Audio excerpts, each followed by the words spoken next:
നമസ്കാരം. BJP എന്ന് പറയുന്ന രാഷ്ട്രീയ പ്രസ്ഥാനത്തിൽ മുസ്ലിങ്ങളും ക്രിസ്ത്യാനികളും മെമ്പർഷിപ്പ് എടുത്ത് പ്രവർത്തന രംഗത്തേക്ക് വരുന്ന സമയത്ത് ഇതെന്തോ വലിയ സമൂഹത്തോട് ചെയ്യുന്ന ഒരു അപരാധമാണ് എന്നുള്ള രീതിയിലേക്കുള്ള ഒരു കാഴ്ചപ്പാടോട് കൂടിയിട്ടാണ് ചില ആളുകൾ വ്യാജ പ്രചരണങ്ങൾ നിരന്തരമായിട്ട് നടത്തുന്നത്. ഇത് ഏറ്റവും പ്രധാനമായിട്ടുള്ളത് ഈ കൊച്ചു കേരളത്തിലാണെന്നുള്ളതിലും തർക്കമില്ല. ദേശീയ തലത്തിൽ വർഷങ്ങളായിട്ട് BJPയിൽ ഒരുപാട് ആളുകൾ പ്രവർത്തിക്കുന്നുണ്ട്, ദേശീയ ചുമതല വഹിക്കുന്നുണ്ട്, സംസ്ഥാന ചുമതലകൾ വഹിക്കുന്നുണ്ട്, പല ആളുകളും സ്ഥാനാർത്ഥികളാവുന്നുണ്ട്. ഇപ്പോൾ ജമ്മു കാശ്മീരിൽ പോലും 90 നിയമസഭാ സീറ്റുകളാണ് ഉള്ളത്.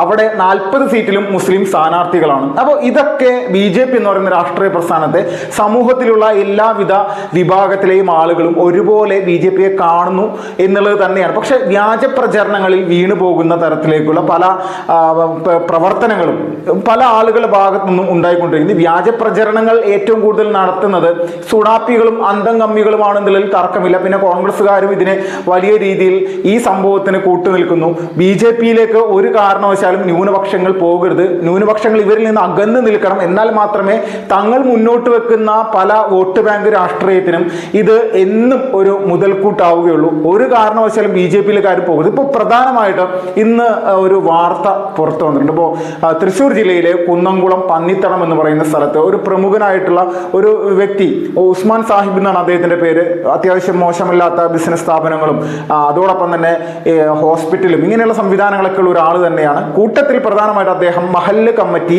അംഗവും കൂടിയാണ്. അത് അദ്ദേഹത്തിന്റെ മതപരമായിട്ടുള്ള ഒരു സംഭവമാണ്. അപ്പോൾ അതിൽ മഹല്ല് കമ്മിറ്റി അംഗത്തിനോ അല്ലെങ്കിൽ ഏതെങ്കിലും ക്രൈസ്തവ പുരോഹിതനോ BJPയിൽ അംഗത്വം എടുക്കുന്നതിന് എന്തെങ്കിലും ഒരു തടസ്സമുള്ള രാജ്യമാണോ നമ്മുടെ ഈ ഒരു ഭാരതം? ഇങ്ങനെ എന്തെങ്കിലും സംഭവം നമ്മൾ ആരെങ്കിലും കേട്ടിട്ടുണ്ടോ? പക്ഷെ ഇവിടെ ഈ ഉസ്മാൻ സാഹിബ് എന്ന് പറയുന്ന ഒരു വ്യക്തി, അദ്ദേഹം ദേശീയവാദിയാണ്, ഇസ്ലാമാണ്, അദ്ദേഹം എന്തായിക്കോട്ടെ, അദ്ദേഹത്തിനെ സംബന്ധിച്ച് ഒരു കാര്യം, അദ്ദേഹം 76 വയസ്സ് വരെ പ്രത്യേകിച്ച് ഒരു രാഷ്ട്രീയ പാർട്ടിയിലും പ്രവർത്തിച്ചിട്ടില്ല. ഇത്രയും കാലം ഒരു രാഷ്ട്രീയ പാർട്ടിയിലും പ്രവർത്തിക്കാതെ BJPയിലേക്ക് തന്നെ അദ്ദേഹം വരുമ്പോൾ ഇദ്ദേഹത്തിൻ്റെ ഒരു കാഴ്ചപ്പെടുന്ന രാജ്യത്തിന് വേണ്ടി പ്രവർത്തിക്കുന്ന ഒരു കൃത്യമായിട്ടുള്ള ഒരു ആശയമുള്ള രാഷ്ട്രീയ പ്രസ്ഥാനം ഇത് തന്നെയാണ് അദ്ദേഹത്തെ സംബന്ധിച്ച്. അല്ലെങ്കിൽ ഹിന്ദുത്വം പറയുന്നതിൻ്റെ പേരിൽ ഹിന്ദുത്വത്തിൽ ആകർഷിച്ച് അദ്ദേഹം BJPയിൽ ചേർന്നോ? ഒരിക്കലുമല്ല. അദ്ദേഹം പ്രധാനമായിട്ട് ദേശീയതയിൽ ഊന്നി നിൽക്കുന്ന, രാഷ്ട്രത്തിന് വേണ്ടി പ്രവർത്തിക്കുന്ന, സാധാരണക്കാരായിട്ടുള്ള ജനങ്ങൾക്ക് വേണ്ടി പ്രവർത്തിക്കുക, പരമ്പരാഗതമായിട്ട് തന്നെ അഴിമതി വളരെ കുറവുള്ള ഒരു രാഷ്ട്രീയ പ്രസ്ഥാനം. ഇതൊക്കെയാണ് യഥാർത്ഥത്തിൽ ഒരു പാർട്ടി എന്നുള്ള നിലയിലേക്ക് അതിലേക്ക് കടന്നു വരാൻ അദ്ദേഹത്തെ പ്രേരിപ്പിച്ച ഘടകം. അതിലൊരു തർക്കമില്ല. പക്ഷെ ഇതിനൊക്കെ എതിരെയാണ് ചില ആളുകളുടെ വലിയ രീതിയിലുള്ള പ്രചരണങ്ങൾ. അദ്ദേഹത്തെ സംബന്ധിച്ച് BJPയിൽ ചേർന്നാൽ മാത്രമേ ഇനിയുള്ള ജീവിതകാലം മുന്നോട്ട് പോവുകയുള്ളൂ എന്നുള്ള ഒന്നുമില്ല. അദ്ദേഹത്തിന് ചേർന്നാലും ചേർന്നില്ല പ്രശ്നം. പക്ഷെ ഇതൊക്കെ ഒരു മാതൃകയാണ്. എന്താണ് മാതൃകയാവുന്നത്? നമ്മുടെ രാജ്യത്തെ തെറ്റിദ്ധരിപ്പിക്കപ്പെട്ട കുറെ ആളുകളുണ്ട്. ഈ ആളുകൾക്ക് വലിയ രീതിയിലുള്ള മാറ്റങ്ങൾ ഉണ്ടാകുന്നതിനായിട്ട് ഇതുപോലെയുള്ള വ്യക്തിത്വങ്ങളുടെ മുന്നോട്ട് വരവ് അത് വലിയ പ്രശംസനീയമാണെന്നതിൽ തർക്കമില്ല. പ്രത്യേകിച്ച് എന്തെങ്കിലും ചുമതല ആഗ്രഹിച്ചിട്ടോ എന്തെങ്കിലും അധികാരങ്ങൾ ആഗ്രഹിച്ചിട്ടോ ഒന്നുമല്ല. സപ്പോർട്ട് ചെയ്യുക. രാജ്യത്തിന്റെ വളർച്ചയ്ക്ക് BJP എന്ന് പറയുന്ന രാഷ്ട്രീയ പ്രസ്ഥാനം വേണം. പ്രത്യേകിച്ച് കേരളത്തിൽ BJPയുടെ പ്രാധാന്യം അത് വർദ്ധിച്ചു വരുന്ന ഒരു കാലഘട്ടം കൂടിയാണ്. നിരന്തരമായിട്ടുള്ള അഴിമതിയും അതോടൊപ്പം തന്നെ ഭരണത്തിലുള്ള കെടുകാര്യസ്ഥതയും പൊതുജനങ്ങൾക്ക് നിരന്തരമായിട്ട് ഒരു അസ്വസ്ഥത ഉണ്ടാക്കുന്ന തരത്തിലേക്കുള്ള നിലപാടുകൾ എടുക്കുന്ന ഭരണാധികാരികൾ, അത് LDF ആണെങ്കിലും UDF ആണെങ്കിലും നിരന്തരമായിട്ട് നമ്മുടെ കൊച്ചു കേരളത്തിൽ ഇത് നിരന്തരമായിട്ട് ചെയ്തുകൊണ്ടിരിക്കുകയാണ്. അപ്പോൾ ഈ ക്രൂരമായിട്ടുള്ള ജനദ്രോഹ നടപടികൾ, നയങ്ങൾക്കെതിരെ സ്വാഭാവികമായിട്ട് ഏതൊരു വ്യക്തിയും വലിയ തരത്തിൽ ചിന്തിച്ചുകൊണ്ട് BJP പോലെയുള്ള ഒരു രാഷ്ട്രീയ പ്രസ്ഥാനത്തിലേക്ക് വരിക എന്നുള്ളത് അത് ഒരിക്കലും അത് ഈ പറയുന്ന കമ്മ്യൂണിസ്റ്റുകാർക്കും കോൺഗ്രസ്സുകാർക്കും അംഗീകരിക്കാൻ പറ്റുന്നില്ല. ഇത് നടന്നുകൊണ്ടിരിക്കുന്ന ഒരു കാര്യമാണ്. ഇത് ജനങ്ങളിലെ മാറ്റം, ഈ മാറ്റമാണ് യഥാർത്ഥത്തിൽ നമ്മുടെ കേരളം ആഗ്രഹിക്കുന്നത്, രാജ്യം ആഗ്രഹിക്കുന്നത്. അതോടൊപ്പം തന്നെ ഇവിടുത്തെ BJP എന്ന് പറയുന്ന രാഷ്ട്രീയ പ്രസ്ഥാനവും ആഗ്രഹിച്ചുകൊണ്ട് മോദി പലപ്പോഴായിട്ട് പറയാം, ന്യൂനപക്ഷങ്ങൾ എന്ന് പറയുന്ന ഒരു വിഭാഗം, അല്ലെങ്കിൽ ഇസ്ലാം ആയിക്കോട്ടെ, ക്രിസ്ത്യൻ ആയിക്കോട്ടെ, മറ്റ് സിഖോ, പാഴ്സിയോ, ബുദ്ധനോ ആരും ആയിക്കോട്ടെ, ഇവരുടെ ഉള്ളിലേക്ക് വിഷം കുത്തിവെക്കുന്ന നിലപാടുകളാണ് യഥാർത്ഥത്തിൽ ആരെടുക്കുന്നത്?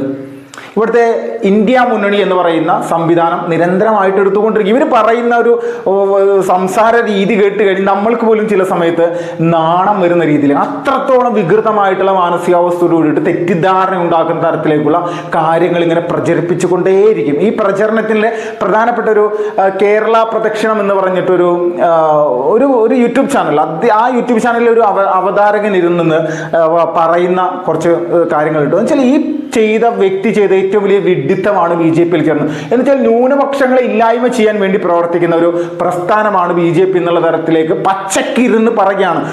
സമൂഹത്തിൽ വിഘടിപ്പുണ്ടാക്കുക എന്നുള്ളത് എന്ന് വെച്ചാൽ ഒരുപാട് ഹിന്ദുക്കൾ പ്രവർത്തിക്കുന്ന ഒരു രാഷ്ട്രീയ പ്രസ്ഥാനമാണ് ബി ജെ പി എന്നുള്ള തർക്കമില്ല. അപ്പോൾ ഇങ്ങനെ പ്രവർത്തിക്കുന്ന ഒരു സംവിധാനത്തിലേക്ക് ഇസ്ലാമോ അല്ലെങ്കിൽ മറ്റു മതത്തിലെ ആളുകളോ ഒന്നിച്ച് ചേരുന്നതിനെ പ്രോത്സാഹിപ്പിക്കലുണ്ട്. ഇത് ഒരു ദേശീയതയുടെ ഒരു ഐക്യത്തിന്റെ ഭാഗമാകുന്ന ഒരു കാര്യമല്ലേ?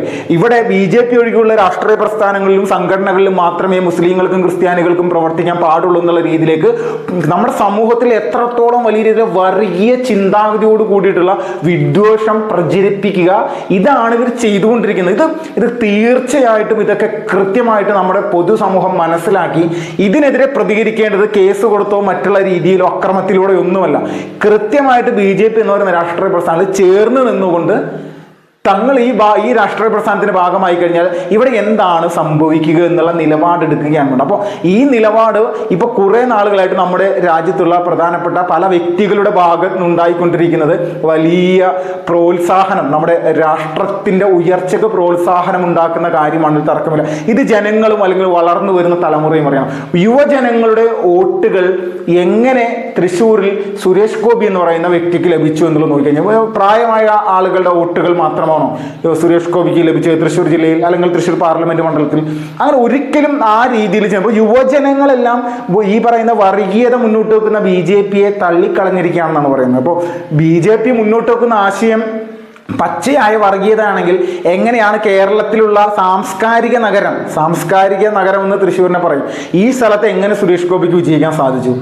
ഇവിടുത്തെ അപ്പോൾ ഈ സംസ്കാരം എന്ന് പറയുന്നത് ഹിന്ദുത്വമാണെന്നും ആ ഹിന്ദുത്വത്തെ ഈ ഇവിടുത്തെ നാട്ടിലെ ജനങ്ങൾ പൂർണ്ണമായിട്ട് ഉൾക്കൊള്ളുന്നു എന്നുള്ളത് തന്നെയല്ലേ? ഹിന്ദുത്വം ഒരിക്കലും ഏതെങ്കിലും ഒരു വിഭാഗത്തിനെതിരാണോ? ഒരിക്കലുമല്ല. അപ്പോൾ ഈ രീതിയിലുള്ള തെറ്റായ പ്രചരണങ്ങളിലൂടെ നമ്മുടെ നാട്ടിൽ ദേശീയതയ്ക്കൊപ്പം നിൽക്കുന്ന അല്ലെങ്കിൽ രാഷ്ട്രത്തിന്റെ ക്ഷേമമാണ് പ്രധാനപ്പെട്ട ഘടകമെന്ന് ചിന്തിച്ച് മുന്നോട്ട് പോകുന്ന ആളുകളുടെ ഇടയിൽ തെറ്റിദ്ധാരണ എത്രത്തോളം വലിയ രീതിയിൽ ഉണ്ടാക്കാൻ സാധിക്കുമോ അത് ചെയ്യുക എന്നുള്ളത് ഒരു കുലത്തൊഴിൽ എന്നുള്ള രീതിയിലേക്ക് മാറ്റിയെടുത്തിരിക്കും ഇടതുപക്ഷത്തിന്റെയും അല്ലെങ്കിൽ തീവ്ര ഇസ്ലാമിസ്റ്റുകളും ഇവന്മാരെല്ലാവരും കൂടി ഈ വിധ വിഷയങ്ങളിൽ സോഷ്യൽ മീഡിയയിൽ ഒറ്റക്കെട്ടായി നിന്നുകൊണ്ട് ബി ജെ പി എതിർക്കുക, ബി ജെ പിയിലേക്ക് പോകുന്നവരെ ഒരു ഭയം ചെലുത്തി ഇങ്ങനെയുള്ള കാഴ്ചപ്പാടുകൾ സൃഷ്ടിക്കുക എന്നുള്ള. എങ്ങനെയാണെങ്കിലും ഉസ്മാൻ സാഹിബിനെ പോലെയുള്ള ദേശീയവാദികൾ രാഷ്ട്രവാദികളോട് പറയാൻ ഒരു കാര്യം, നിങ്ങൾക്കൊപ്പം ഞങ്ങളുണ്ട്, ബി ജെ പി ഉണ്ട്, സംഘപരിവാറുണ്ട്. ആരും നിങ്ങൾ ഈ ബി ജെ പി എന്ന് പറയുന്ന രാഷ്ട്രീയ പ്രസ്ഥാനത്തിലേക്ക് പ്രവർത്തിക്കുന്നതിന്റെ പേര് ഇവിടെ ആരും നിങ്ങളെ തടയിടാനോ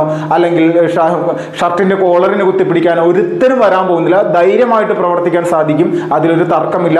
ബി ജെ പി ദേശീയത മുന്നോട്ട് വെക്കുന്നതോടൊപ്പം അല്ലെങ്കിൽ എത്ര കാലം ഈ രാഷ്ട്രീയ പ്രസ്ഥാനം ഇത് തന്നെ മുന്നോട്ട് വെക്കും അത്രയും കാലം ഈ രാജ്യത്തെ ജനങ്ങൾ ബി ജെ പിക്കൊപ്പം തന്നെ ഉണ്ടാകും എന്നുള്ളത് യാതൊരു തർക്കമില്ല. എത്രത്തോളം കുരുപൊട്ടി ഒലിക്കുന്ന ആളുകളോടും നിരന്തരമായിട്ട് ആ ഒലിപ്പ് ഇങ്ങനെ തുടർന്ന് നോക്കിയിരിക്കുന്ന ആളുകളോടും പറയാനുള്ള ഒരു തുണിയെടുത്ത് തുടക്കുക എന്നുള്ളത് മാത്രമേ നിങ്ങൾക്ക് ഇതിൽ ആകെ ചെയ്യാനുള്ളൂ മാത്രമേ ഉള്ളൂ. നിരന്തരമായിട്ട് ഇതുപോലെ ന്യൂനപക്ഷ വിഭാഗത്തിൽ നിന്ന് ബി ജെ പിയിലേക്ക് ആളുകൾ വരും. എങ്ങനെയാണ് വരുന്നവർക്ക് വലിയ രീതിയിൽ സ്വാഗതം നൽകുന്ന പ്രവണതയാണ് ബി ജെ പിക്കുള്ളത് എന്നുള്ളത് ബി ജെ പിയുടെ സംസ്ഥാന അധ്യക്ഷനായിട്ടുള്ള കെ സുരേന്ദ്രൻ തന്നെ ഇപ്പോൾ പറഞ്ഞു വെച്ചിട്ടുണ്ട്. നന്ദി, നമസ്കാരം. വിപിൻ ലാൽ ഫാസ്റ്റ്.